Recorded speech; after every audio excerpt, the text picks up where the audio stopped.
Oui, bonjour à toutes et à tous. Merci, Monsieur le Président. Alors, que retenir de cette première partie de matinée? Euh, Moi, je retiens beaucoup de scepticisme, de crainte sur le dossier. En tout cas, euh, mon scepticisme et mes craintes sont renforcés. Il y a une forme de cacophonie qui apparaît. Il y a aussi un manque de transparence, notamment sur le dossier du financement manque de transparence qui est maintenant tout à fait patent. Euh, je suis vraiment très surpris et très inquiet, notamment suite à l'intervention de la CREG euh, et à l'état qui est fait de la collaboration finalement avec le comité de suivi et le cabinet de la ministre. J'aimerais savoir comment la CREG envisage la suite des opérations, sachant que euh, les éléments de base sur lesquels elle souhaitait travailler n'ont pas été suivis. Comment est-ce qu'elle envisage la suite de la coopération, notamment avec le comité de suivi, mais même plus loin pour la détermination des enchères.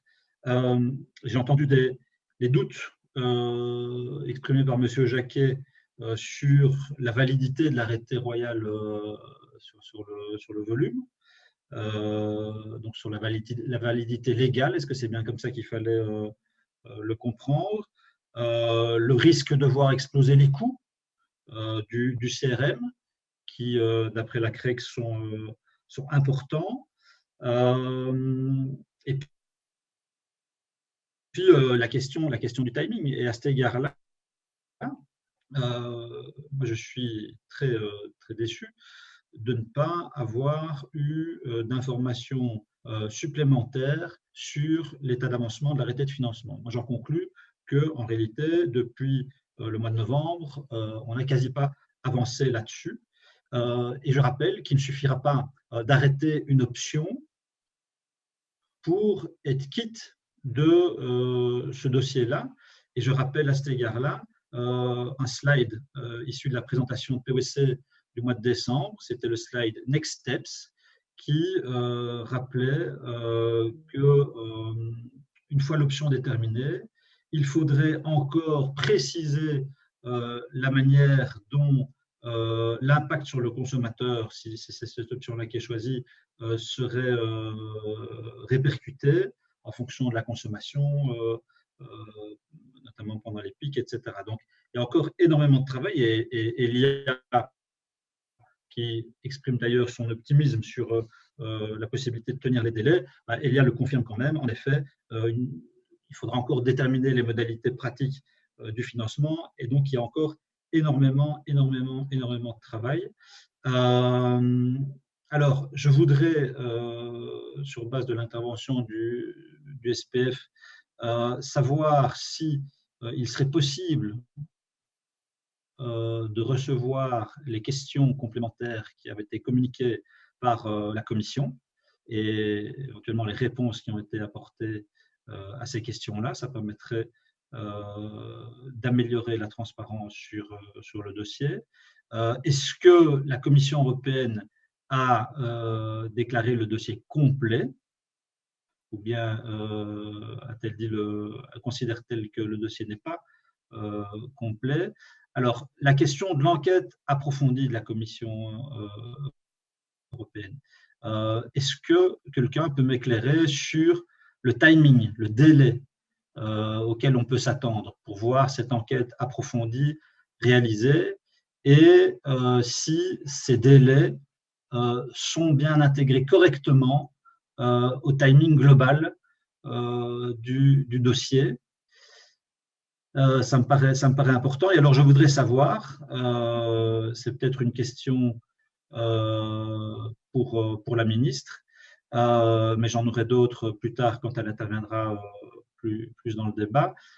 Mais je voudrais déjà savoir si l'option qui serait privilégiée via les tarifs d'Elia, via le consommateur, est-ce qu'il y a une possibilité technique, et si oui, que penser de cette possibilité technique de solliciter aussi le budget de l'État groupe politique est très attentif à ce que la facture ne soit pas payée par les consommateurs, particulièrement par les ménages. Donc, je voudrais avoir votre point de vue là-dessus.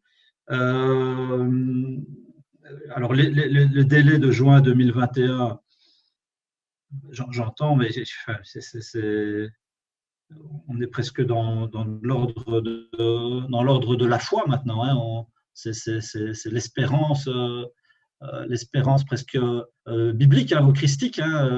Voilà, mais il y a plein d'éléments qui me laissent penser qu'il sera impossible, en tout cas très très difficile, d'être prêt pour 2021. Et d'ailleurs, j'ai noté une expression, attendez,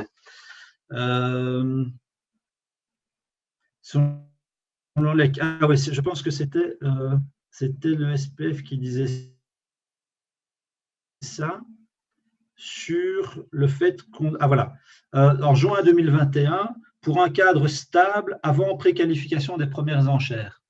Donc, ça veut dire qu'en juin 2021, on sera prêt à lancer les premières enchères, ou bien on sera juste dans la détermination du cadre légal stable. Alors, est-ce que, par ailleurs, et c'est ça qui compte à mes yeux, le timing qui risque de déraper, soyons clairs, sur la mise en œuvre du CRM, est-ce que ce dérapage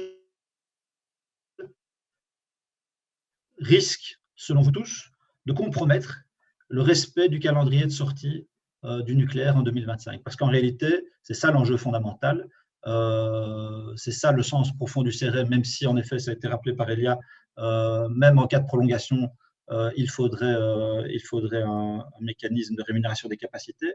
Mais quel est, selon vous tous, dans le cas du pire des scénarios, l'impact d'un dérapage du calendrier CRM sur celui de la sortie du nucléaire en 2025?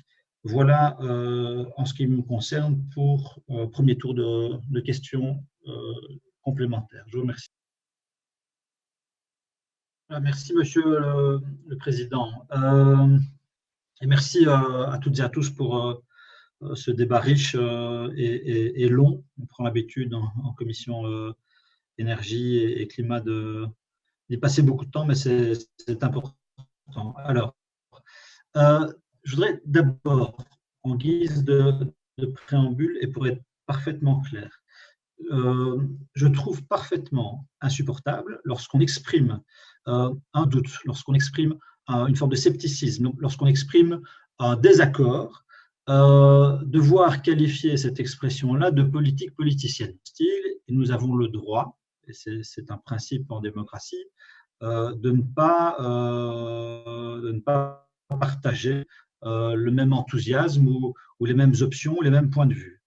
Je rappelle aussi, deuxièmement, que nous discutons d'un dossier qui a été remis à la Commission fin décembre et par rapport auquel la ministre en Commission avait exprimé son optimisme quant à la possibilité pour la Commission européenne de l'examiner malgré qu'il n'était pas complet. Alors, j'ai entendu Elia rappeler que beaucoup de travail avait été réalisé, je n'en doute absolument pas, mais aujourd'hui, je n'ai pas d'éléments me permettant de dire qu'on a avancé sur le volet du financement comme on a avancé sur d'autres volets du dossier. Et alors, j'ai entendu M. Demax se réjouir que tout le monde était enthousiaste à l'idée de recourir au tarif Elia, donc de choisir cette option-là. Je voudrais quand même nuancer le propos. À mon avis, l'idée ne choque personne, mais j'ai plutôt entendu une expression du type c'est un choix politique, que les responsables politiques fassent le choix qu'ils pensent le plus juste et nous, on s'adaptera. Alors, en matière de transparence, puisque la transparence est totale sur le dossier, je répète qu'il serait utile de nous envoyer les questions qu'a adressé la Commission européenne. Ça nous permettra d'y voir très clair dans l'état du dialogue entre nos services et ceux de la Commission. J'ai entendu parler d'une analyse de dégressivité qui a été faite. Je pense qu'il est essentiel que cette analyse nous soit communiquée et je demande un calendrier intégrant le délai de l'enquête approfondie de la Commission européenne parce que ce délai va être très impactant sur l'ensemble du processus et que, par définition, nous ne maîtrisons pas ces délais qui pourraient être très longs. Alors, au niveau des arrêtés royaux, je me pose aussi plusieurs questions, comme ma collègue Groen. Pourquoi le gouvernement n'a-t-il pas déjà adopté les arrêtés transmis à la Commission? Un arrêté royal, c'est une compétence gouvernementale. Pourquoi soumettre le seul arrêté de financement au Parlement? Pourquoi celui-ci et pas les autres?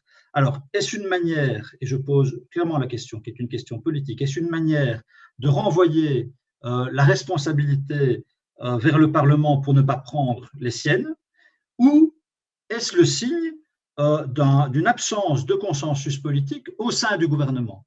On renverrait la question au Parlement parce que, en réalité, au sein du gouvernement, on n'arrive pas à s'entendre. Alors, je vais vous dire très clairement le fond de ma pensée et quelque part le fond de mes craintes.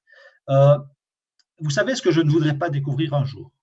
Je ne voudrais pas découvrir qu'en mai 2020, on a fait comme si le dossier du CRM tenait parfaitement la route, comme s'il était encore possible de le faire sortir dans les délais, c'est-à-dire dans des délais compatibles avec le calendrier de sortie du nucléaire. Et je ne voudrais pas découvrir qu'on ait fait comme si tout allait bien dans le meilleur des mondes pour, quelque part, mieux nous mettre dos au mur et nous dire « Désolé, finalement, le CRM ne sera pas prêt dans les temps. Et d'ailleurs, le Parlement n'avait qu'à mieux se saisir de la salvatrice résolution du MR. Et donc, nous devons prolonger le nucléaire. Pire, je ne voudrais pas qu'on nous dise « Désolé, finalement, le CRM ne sera pas prêt dans les temps et nous n'avons plus le temps de prolonger les centrales compte tenu des procédures qu'a d'ailleurs récemment rappelé, vous le savez tous, la Cour constitutionnelle. » Et en synthèse, et pour être parfaitement clair, je ne voudrais pas découvrir qu'au mieux, nous avons été menés dans une impasse et au pire, nous avons été menés dans une double impasse, c'est-à-dire pas de CRM et pas de prolongation possible, c'est-à-dire plus de sécurité d'approvisionnement. Voici mes craintes expliquées très clairement, Monsieur Demact. Nous soutenons le CRM parce que nous soutenons le respect du calendrier de sortie du nucléaire, mais nous ne voulons pas que sa facture soit démesurée et qu'elle pèse sur la facture des ménages. Et donc, Madame la Ministre, c'était une question que j'avais déposée. Pensez-vous et pouvez-vous plutôt nous assurer que le calendrier de sortie du nucléaire pourra être respecté? Et je lis d'ailleurs dans la résolution de M. Demact que le choix de l'option ne préjuge pas d'un choix sur le mix énergétique. Qu'est-ce que ça veut dire? Est-ce le signe de quelque chose par rapport justement au respect des délais en matière de sortie de nucléaire? Et alors pour le reste, je me réfère, pour ma deuxième question, je me réfère au texte écrit parce qu'il est assez long et je ne voudrais pas allonger artificiellement les débats. Je vous remercie.